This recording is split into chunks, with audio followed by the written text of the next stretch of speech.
Lights. Action. Una? Giuna na mo kuya? Recording? Start na?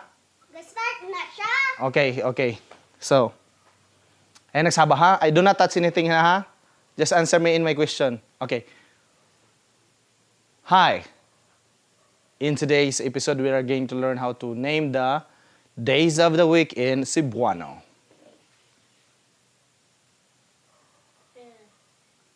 Oh no. Do not touch. Oh, kids. Oh. Okay. Okay.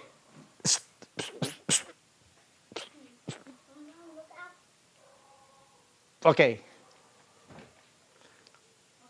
Let's start with on Monday. Monday in Cebuano we call it Lunes. Tuesday, Martes. Wednesday, Meyerkules.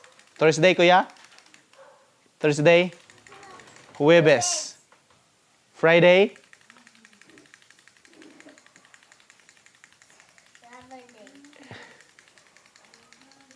Thursday, Huwebes, Friday. Beyernes. Saturday, Okay,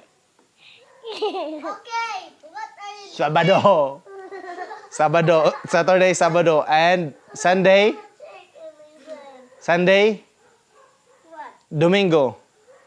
Where are we going on Sunday?